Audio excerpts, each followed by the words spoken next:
Pinuri ng hepe ng Philippine National Police ang mga operatiba dahil sa pagkakahuli sa dalawang Chinese national na sangkot sa kidnapping sa Batangas. Samantala, sinibak naman sa pwesto ang viral na police vlogger maging ang 15 tauhan ng Valenzuela City Police. Ang buong detalye sa report ni Jap Regala.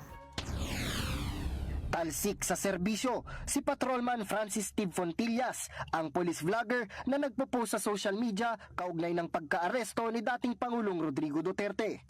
Ayon sa National Police Commission o NAPOLCOM, unanimous decision ang resulta ng summary dismissal proceedings ng ANBank. Ayon sa NAPOLCOM, guilty si Fontillas sa grave misconduct, conduct unbecoming of a police officer at disloyalty to the government.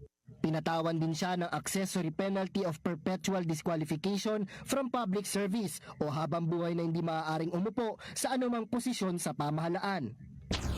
Tanggal din sa pwesto ang 15 tauhan ng Valenzuela City Police dahil sa pagkakasangkot sa kasong robbery extortion. Ayon kay Northern Police District Chief Police Brigadier General Josefino Ligan, kasama sa sibak sa pwesto ang hepe ng Station Investigation and Detective Management Branch at Station Intelligence Unit, habang ang natitira ay non-commissioned officers. Ayon kay Ligan, hindi nila kukonsintihin ang ganitong katiwalian sa loob ng NPD at paparusahan ang kung sino mang umabuso ng kanilang kapangyarihan. Samantala, nasa kote ang dalawang Chinese national na kinilalang sina Wang Yuze at Zhao Lishan na sangkot sa kidnapping sa Nasugbu, Batangas.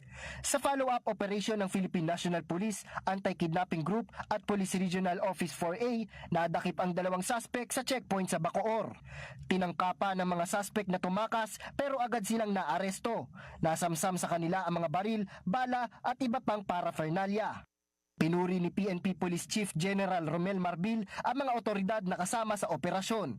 Ayon kay Marbil, patunay ang bilis ng aksyon ng kapulisan sa kanilang matibay na paninindigan na protektahan ang bansa. Babala rin ito na hindi magiging kanlungan ang bansa ng mga transnational crime. Para sa totoong balita sa Bagong Pilipinas, Jap Regala, Congress News.